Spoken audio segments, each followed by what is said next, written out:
Never seen a diamond in the flesh. This is Musical Talk. Musical Talk. The UK's independent musical theatre podcast.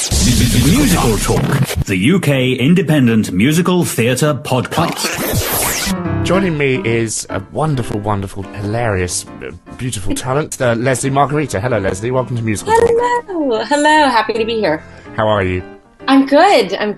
Good. It's raining here in New York, which is sad, but... The irony is it's beautifully sunny here in London. So. That is very odd. Currently treading the boards as Mrs. Wormwood in Matilda the musical, which is very exciting. Yeah. A show for which I've held a long passion for, because I saw it all the way in Stratford years and years and years ago. Oh my gosh. Wow. And I remember saying on this show will just take over the world, and it sort of has really, hasn't it? Yeah, it really has. I hear it's really different from that first production. Probably. Yeah. Yeah, it's taken over the world, and it will continue to do so. How did that show find you, or how did you find the show? Had you seen it before? No, I had never seen it, and actually my connection is through London. A friend of mine that I had worked with in London wrote me on Facebook and said, I just saw this show, and there's a role that you have to play when it comes to New York.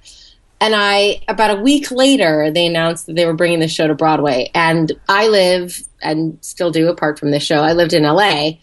And so I called my agent and I said, they're doing this show. A friend of mine said that there's a role. Let's see if there's anything in it. So cut to a couple weeks later, they're starting to set up auditions. My agent had called the casting director and he said, the creative team had seen you perform in London and they'd love for you to come out to New York to audition. I said, great. So I flew myself out, and I would never have known had my friend from London not told me this.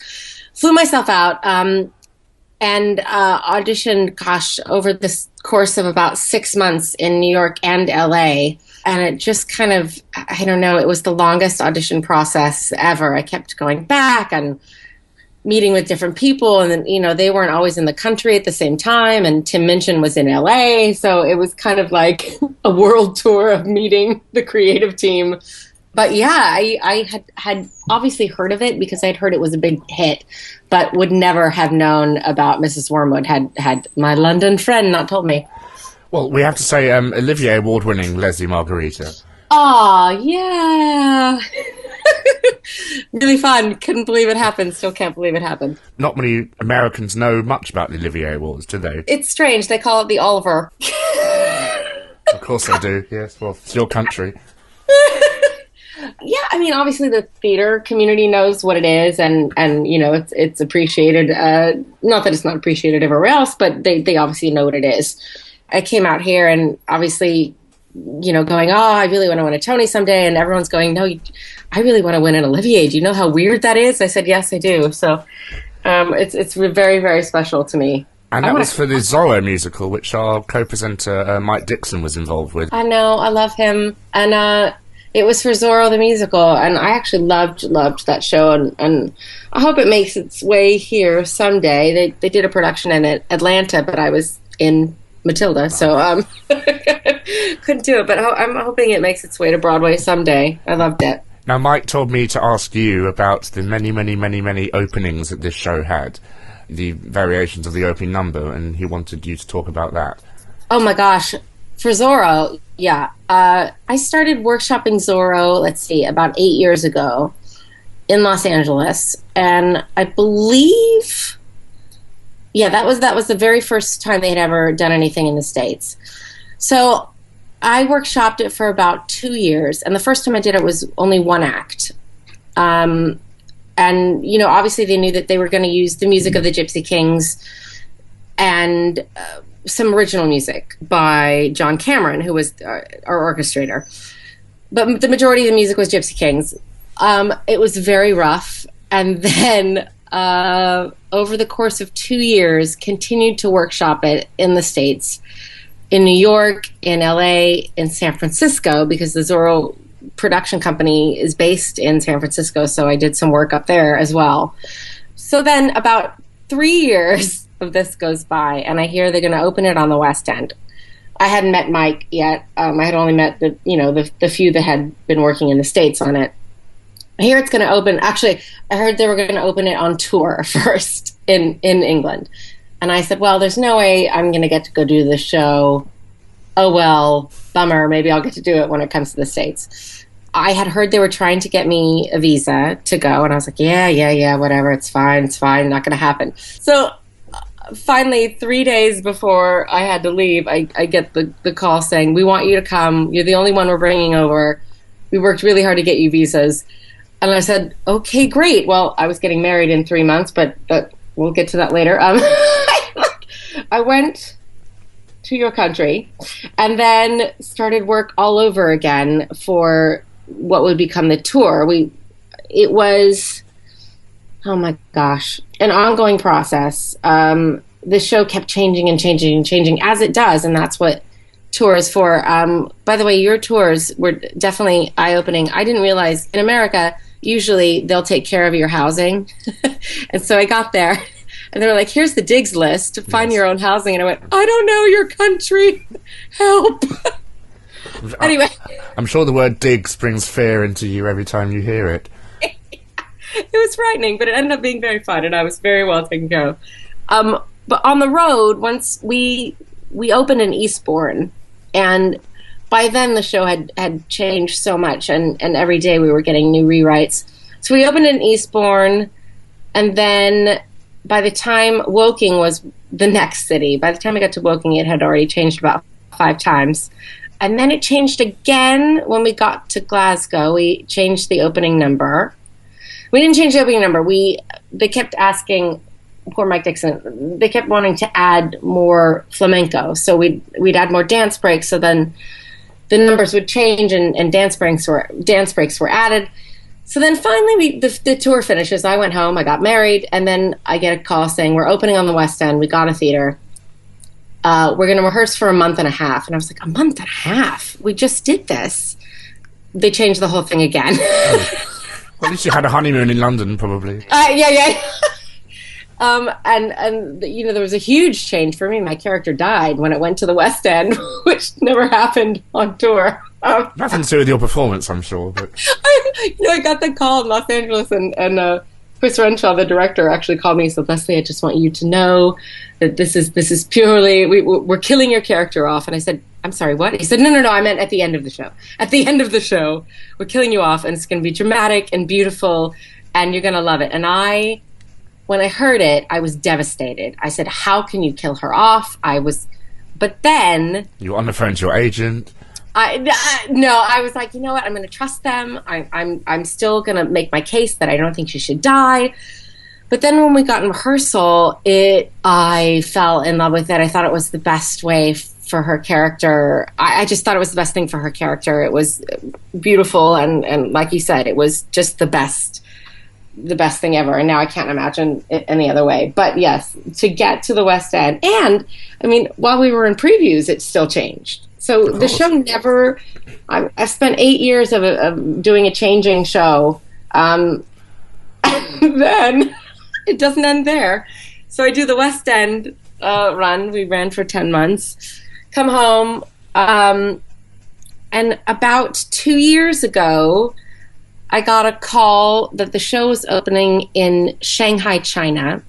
Would I want to go open it? Absolutely, I would go to Shanghai, China. The show had changed already again. They had been doing it in Europe and had made changes that I didn't know about, so I get to Shanghai, China, and it's totally different again. Did your character live or die? My character still died, which is great. There were just minor changes by that point. But then over a year and a half ago, I had just found out I had gotten Matilda. This was in October of 2012. Literally just found out, and I get a call from Chris Renshaw again. The show is going to Atlanta. We want you to do it, but we're doing a workshop of some changes that we're doing in New York. Can you do it? And it was the hardest thing I ever did. I said, yes, I really want to come and do the workshop because, I've done 8 years of this show and you know what it means to me. As devastating as this is, I can't do the Atlanta production. It was like tearing my heart out because I could not imagine anybody else doing this role in the States, and I was gutted. But I went to New York and workshopped the new version, again, a different version. So I have no idea what version they'll eventually do here, but it has changed for 8 years. And granted, they're not major changes apart from me dying. They were just little tweaks. Well, if you're in such a routine on stage, even the smallest change can probably put you into a bit of a tiz. Oh my gosh. It's really hard. And every show goes through it. The luxury of doing Matilda here is that it didn't, because they had already changed everything that they wanted to change. So, we were in previews for Matilda just kind of twiddling our thumbs going, we're ready, let's go. In previews for a regular show, I know in Zorro, one number, we would be performing one number at night, rehearsing its replacement during the day. And so you still had to do the old version at night because the new version wasn't ready to go, but your brain had already learned the new version, and it's a nightmare, and you just kind of like hope and pray that you remember what you're supposed to do that night. So it's kind of sitting there rubbing your stomach and patting your head in a way. Absolutely. It's kind of exciting, but annoying. So, Matilda got huge success here, and it's doing extremely well on Broadway from what I hear, and I hope... Have you seen it? No. So interesting. We hadn't seen it. I knew what a phenomenon it was. Obviously, I still watch the Oliviers. I knew... It won a few. I'd obviously heard about Birdie, and when I first auditioned, obviously I went and I got the London cast CD, and I flipped. I was already a Tim Minchin fan, so it was kind of like I already was so excited to do it because I was a big fan of his, and I fell in love with my number, Loud, but I fell in love with the music, and I knew how special it would be. I knew when I was auditioning for this was the show that everybody wanted.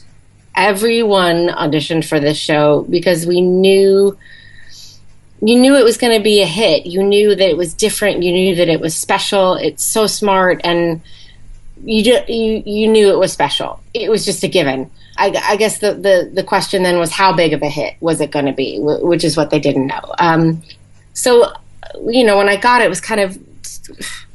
couldn't believe it. And as soon as we started rehearsing, we all knew how special it was. And yeah, I definitely knew. They didn't want us to see the London version. I think in previous shows, I know the Broadway company of Ghost had gone over to see, but they didn't want us to for this production. And I think it was really smart. I don't think any of us have seen it, actually. And some of the London cast members have come over and gone, oh gosh, it's so different. It's the same, but it's so different. And I think, and Bertie and Lauren Ward came over and opened the show here on Broadway, and they were great about not hearkening back to the previous productions that they had done. And neither did the creative team. They just never did. They were completely open to what we wanted to do, and from what I understand, it's very different. Because there was all this thing saying, oh, it's too dark for Americans and they don't like dark things, and I just think it's just a show that can work anywhere, and Australia's next. It's going to do a US tour, which is very rare for it to happen that quickly, I think. I never once doubted that Americans, we have this reputation of being so stupid and and loud. And loud, and I just never doubted that they would get it. And because the thing is that children are incredibly smart, and I knew that although this is not a kid's show, I knew that families would be coming to the show. And I think because Harry Potter was so huge here, these kids know the language already. They get it. And kids are smart. They're not scared. They and I never doubted that people would get it. And I think the few that don't hear, I just think they're stupid. Well, it's a modern Grimm's fairy tale. It's very like Hansel and Gretel, really, isn't it? It really is, and it is dark, but life is dark, and that's why...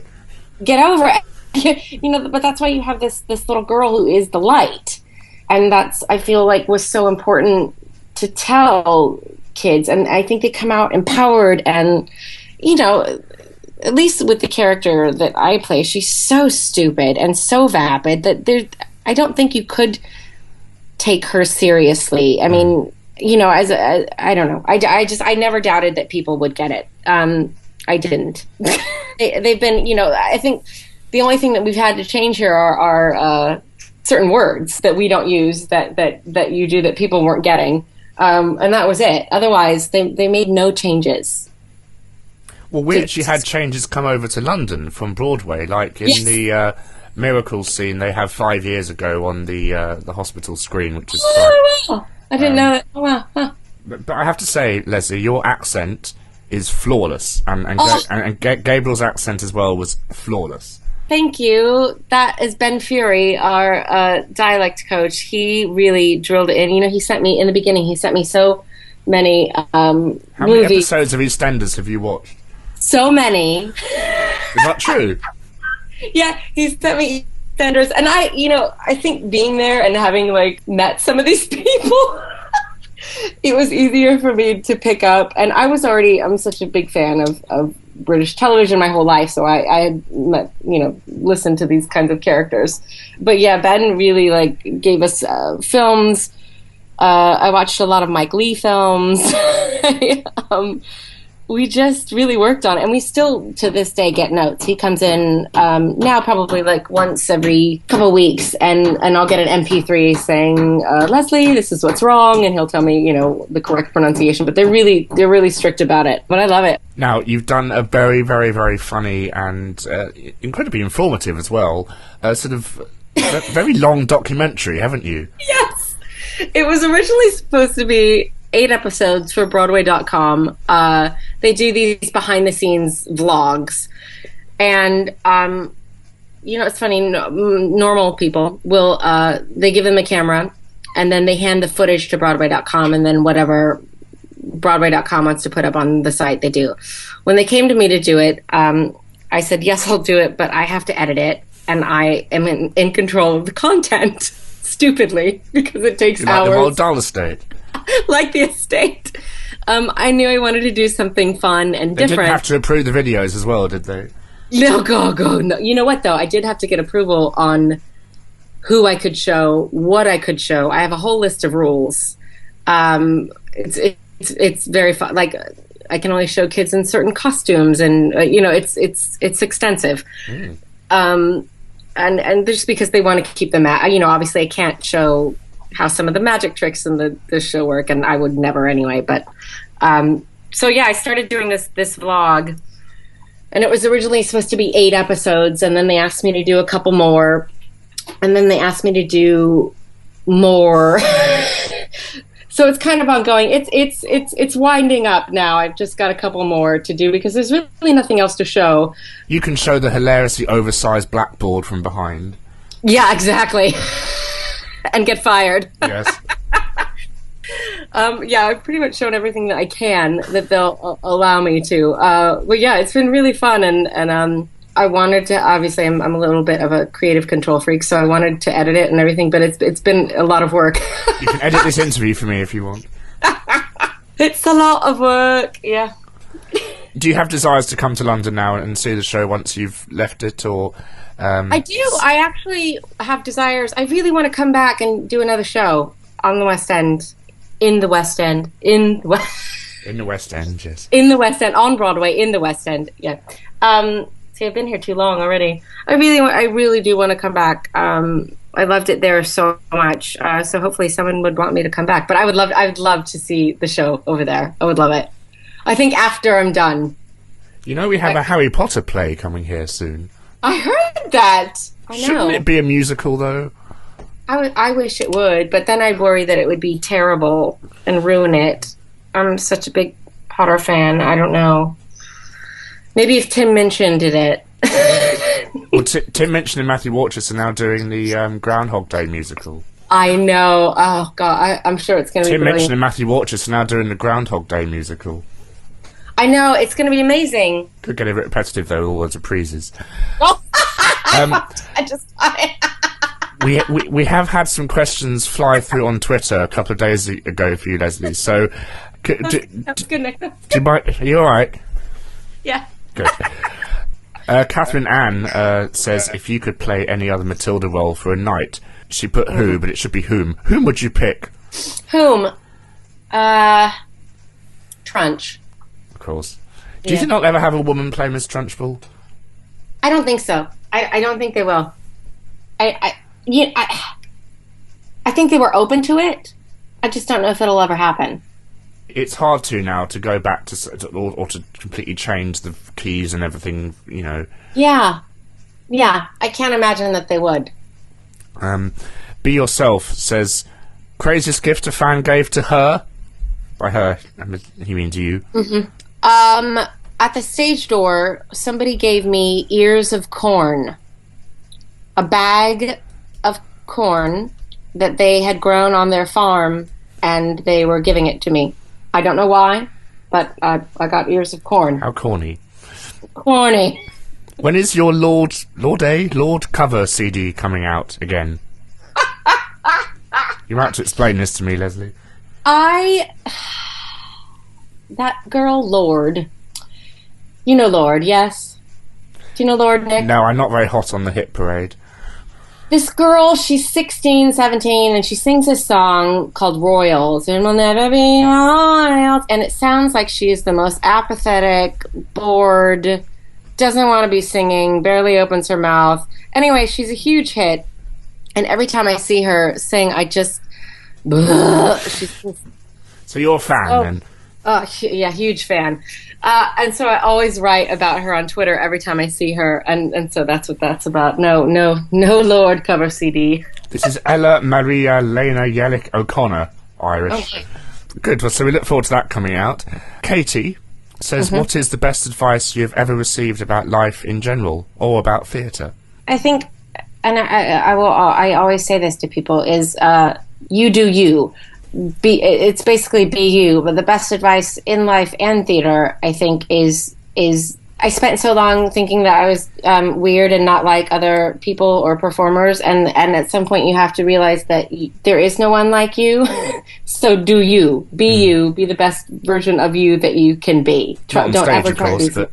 Yeah, but like just in life in general, and that's kind of served me well. I mean, I think even in theater and auditioning, and for this I remember Matilda, I had one of the most horrifying things when at my final callback, there were about 50 people in the room between all the RSC and everybody, and the song Loud is Long, and it was about 8 pages of sheet music, and I had the sheet music in my hands, and in the middle of the song I'm dancing around, and the sheet music goes flying, and I swear you might have to be, well, I literally went, fuck, so loud in front of all these people, and I was horrified. I said, I've just lost a job. And they all started laughing. And later on, Chris Nightingale said, I'll never forget that. And that's probably what got you the job, because we knew that you'd be fun to work with. Mm. And I thought that was really interesting for something that I was like, oh, great, I was myself. And I thought that was the worst thing, ended up being the best thing. So I think that's the best advice ever. Just be you, do you. Swear in auditions, do it. Swear in auditions. Drop the F-bomb at auditions. If you could, this is from Katie again, if you could have lunch or drink with one person in the whole wide world, living or dead, who would it be? George Lucas. And his ever-inflamed neck.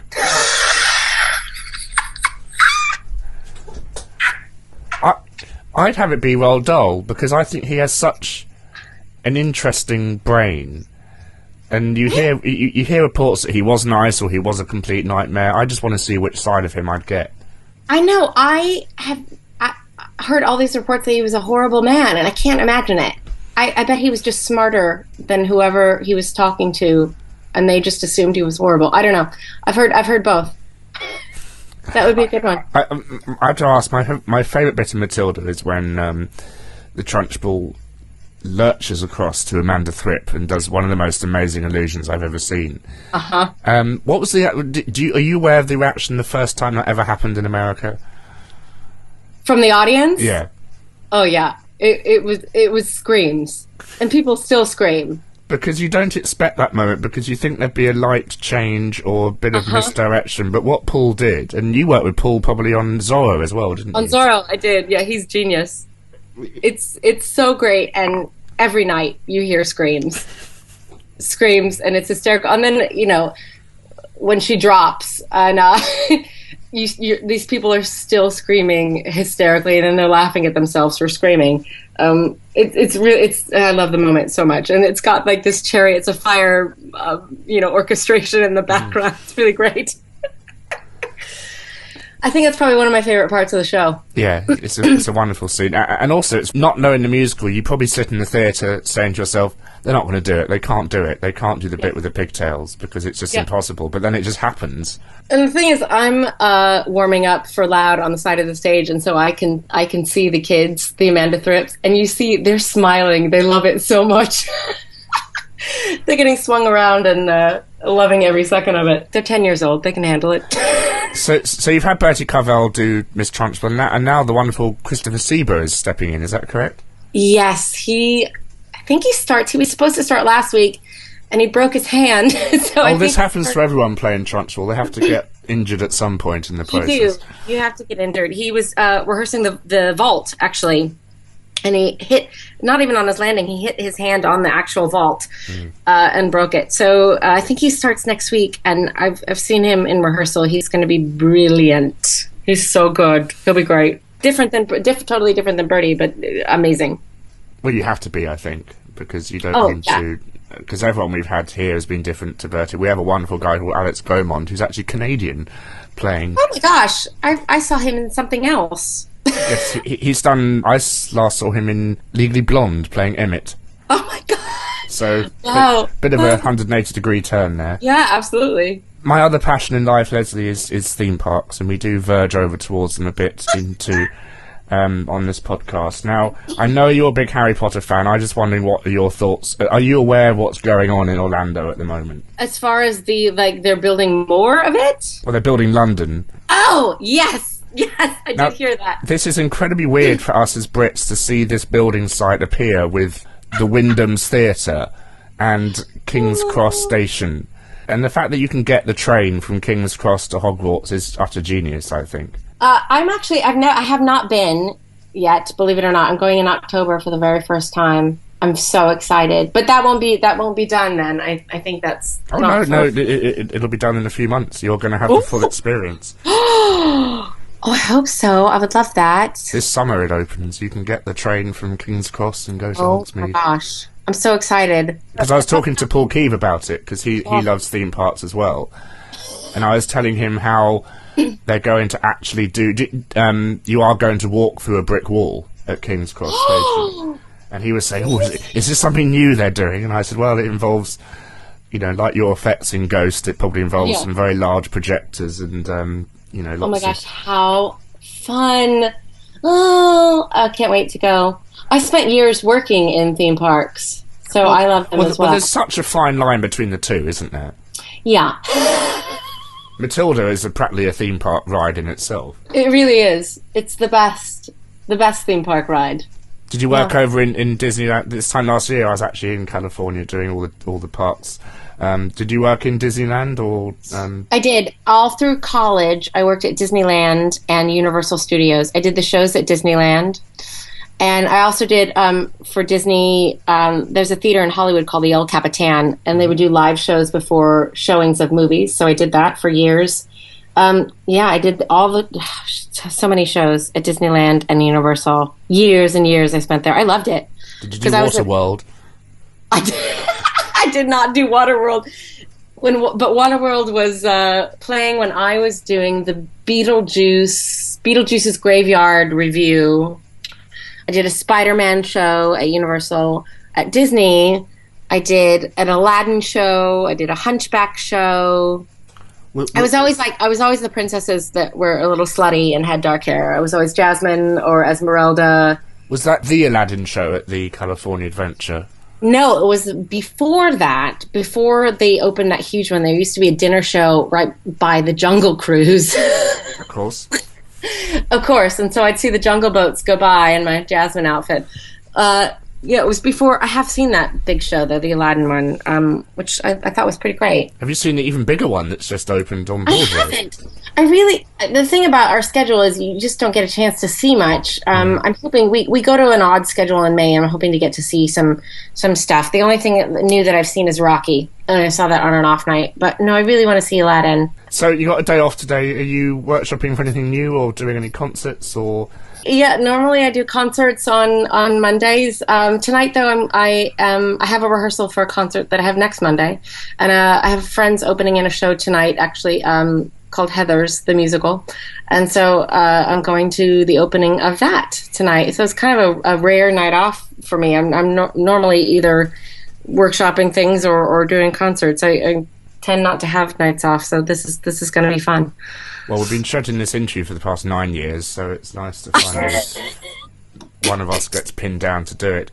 I was speaking to a lovely friend of mine called Jennifer Cook, who was a page turner, but she also wrote some songs for a concert that you did.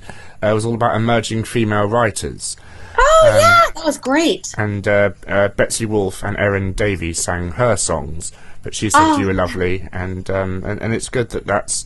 You know, you're out there supporting all these new works because you're... Yeah, I really... I have a problem saying no, which that sounds wrong, but I have a problem saying no to, somebody like that who's just coming up and not that I'm a big name, but they want somebody who's, in a show now and has some recognition to sing their material. I feel like that's, I just can't say no to that. And I think it's really important to find kind of the next generation of writers, and they're great. I mean, some of them are just fantastic, and I know that I'll probably be begging them for a job in a few years. So, well, it's interesting how Tim Minchin has led a kind of a revolution for the British musical again. I literally, even though he's Australian, but we like to think of him as being British. I know. I always think of him as British. I think even when I started listening to him when I was over there, I just assumed he was British until I found out.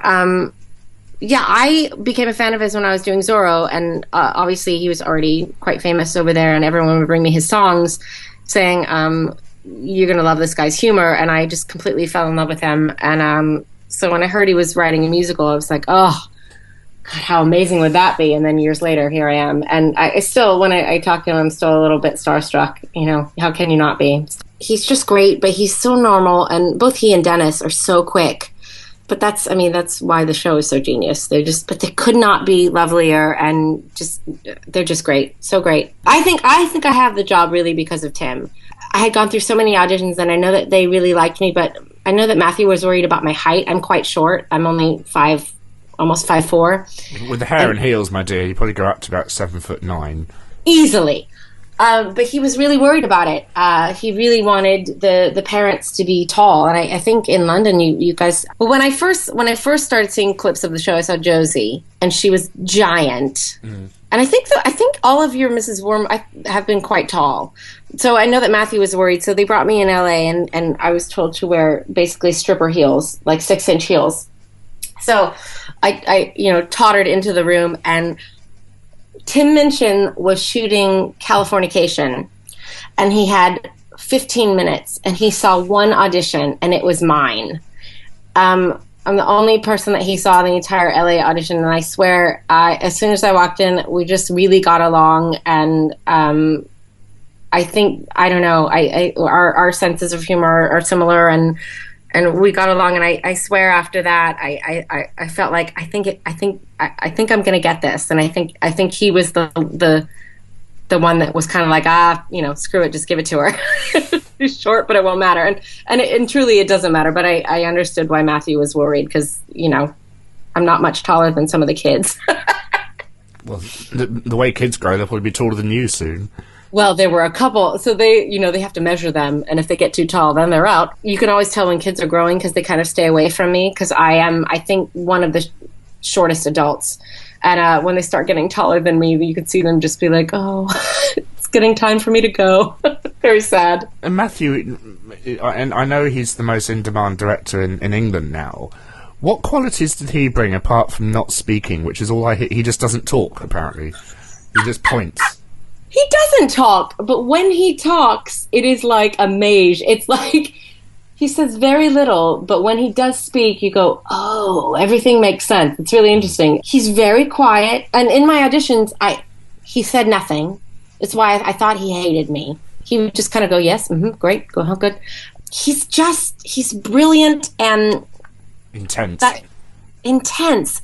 The thing about him is he knows exactly what he wants, but won't tell you. He'll let you get there yourself. And at times, it's you don't realize that's what he's doing. And so at times in the rehearsal process, I know Gabe and I, because he let us play, we were kind of just floundering for a while, going, we don't know what this is. We don't know if we're too big, too small. What are we doing? And Matthew wasn't saying anything. And then about 3 weeks in, he started making adjustments and paring down things. And you realize that he knew exactly what he wanted, but he wanted you to get there as well on your own time, which I think is incredibly generous for a director. And I think we had the luxury of them knowing what it was already. So there wasn't this urgency of, no, we need to get this right now. We had time, and Matthew knew that he could get the performances that he needed out of us. But yeah, he's very quiet, but you see the gears turning, and he knows exactly what he wants. But like I said, when he does speak, he's incredibly helpful. And since then, I have note sessions by Skype with him, because he notes the show. They get tapes. I think, I'm not sure how often. We had a big session about 6 months in where Dennis and Tim, and they all watched the tapes, and it's about that time where they go, this is getting too big, or this is, and they kind of reshape things, and that happens about every couple of months. I'll get notes from Matthew, and then I'll get to talk to him on Skype, and that's actually been great. And I thought he'd be gone. You know what I mean?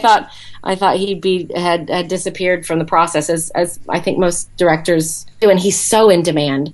So for him to make time to just have, even 10-minute Skype conversations has been really helpful. I just love the fact he's on Skype. I know. Yeah, he's just on Skype, and it's like one after another. He plots out about an hour, and we've got 10-minute slots, and we get our notes, and he's just sitting there at home and gives us the notes, and it's really nice, actually. It kind of makes you wonder, though, did he give Lauren Ward notes when they got home at night? I always asked her, and she absolutely wouldn't. She would never get notes at home, she said, but because she said that they had a rule that they wouldn't talk about it at home, but she'd absolutely get notes like the rest of us at the theater. But she said no, at home they couldn't. She said home was time for their kids. And she said, obviously, like, it's going to creep in, but they try really hard. And she said by the time they got home, Matthew didn't want to talk about it at all anyway. Or at all. Or at all. Do you think being Mrs. Wormwood has now prepared you for being a mother? Oh, here's the thing. I don't like kids. Okay. Never have. And so when I got this show, it was the biggest joke to all of my friends. Of course, I would get this show with all kids, and what a perfect role for me. However, this show has absolutely changed my mind about kids, because these kids are genius. So I just need to have like a really talented, smart kid. Because they're amazing, and I love these kids. I don't know. I like dogs more than children. I don't know. You've got to clean up after dogs, though, for all their life, though. Yes, it's true. It's true. Has it prepared me for having kids? I think, if I could have a kid like these kids, then yes. Otherwise, I think I'm afraid I'd be like Mrs. Wormwood. I'm very Wormwood-esque already, not in the hating, screaming at children way. I'm just very sparkly and loud, and so that already, like, my audition, the clothes came out of my closet, and I already had fake nails, and it was and big hair, so it was not a stretch. Stripper boots. Stripper heels. It was literally why, when I first heard Loud, I said, "I'm sorry, no one else is playing this. This is not. I can't. It's sadly me." So, I wouldn't scream at my kids. But because a theory I've heard from a couple of friends is that Matilda is the daughter of Rodolfo and Mrs. Wormwood. People have said that. No, I don't think so. My favourite subtle naughty line in the whole show is when you say, "It's nothing like that," which no one gets because it's just such a throwaway line. I had asked Dennis because I assumed, and I remember asking Dennis and Matthew. I assumed Rodolfo was gay, and I was just in love with him, and he kept saying, kept like putting me off, leading me on just so that I'd keep paying him. I assumed he was gay and just pretending to be in love with her. I don't think they've ever had a physical relationship. I think she'd love it, but no, I think she probably just, maybe Harry got her drunk. I don't know. I think Matilda's Harry's. I do. Well, it would certainly make, skip a generation.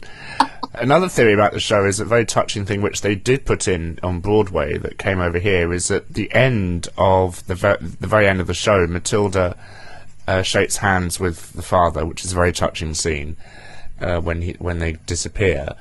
That wasn't in London? No, it was, but what wasn't in London originally is that the hat finally comes off. And the theory I've heard, and that I agree with, is that's Matilda's final magic trick to her father to remove the hat, which is quite a sweet way of looking at it. But I had no idea that wasn't... The hat was originally exploded off his head in the entr'acte. What? Yep. Wow. I had no idea. And then Chris Nightingale's very sad because they chopped his entr'acte up, essentially. I had no idea. So in London, is it our version now? Yep. I have to say, like, that moment, I think, is... I think probably for me the most touching is her hugging Miss Honey. But I think that hat moment. I cried at that point the first time it happened. I think that hat moment is one of the most touching things in the show. I literally, I remember seeing Gabe do it, and I was in tears. I just thought it was, for me, that was her forgiving her parents, and I thought it was her final magic act as well. That was my assumption. And the way they quote the two notes of quiet over it as well is very nice. Chris Nightingale, the orchestrations in the show, I spend a good deal of time just going down to the pit and listening to. They're so genius, and they're just. It's beautiful. I cannot believe. Wow. See, I've learned a lot. Wow, it exploded off his head. Wow. No, Yeah, this whole kind of steampunk machine came on, and he got Michael to kind of crank the wheel, and then they connected car mechanic electric volt generators to his hat, and the whole thing just kind of blew off his head. Very funny. No, I like this version better. Very touching. And I mean, things Tim told us, which I was assumed were correct, like loud being the polar opposite to quiet. That was never the purpose. That was just a complete coincidence. Yeah, I asked him that, and that was a coincidence. Absolutely. And he said no, just happened. But Lesli Margherita, thank you very, very much for talking to us today. It's been absolutely lovely. We hope to have you on again soon to discuss your future career. And enjoy the rest of Matilda. Do you have any news as to anything else you're up to? Any concerts and things that people can come and check you out in? Or? Oh my gosh, I've got tons. I'm actually, if anyone is in New York in June and July, I do my own show called All Hail the Queen. I'll be doing that at 54 Below in June and July, and I'm sure some other dates after that. But yeah, I'm literally always doing concerts. So you can go to my website, www.leslimargherita.com, and it's always up there. And you are on Twitter, and you are playing Mrs. Wormwood in Matilda at the Schubert Theatre on Schubert Alley. Is that correct? Yes. Of producers' fame, I believe. Yes, and I'm there for a while. I'm there for a while yet to come. Lovely. Lesli, thank you very much for talking to us today. Thank you. This episode of Musical Talk was presented and edited by Nick Hudson and is copyright Musical Talk 2014. For more information, please follow us on Twitter at twitter.com/musicaltalk or Facebook at facebook.com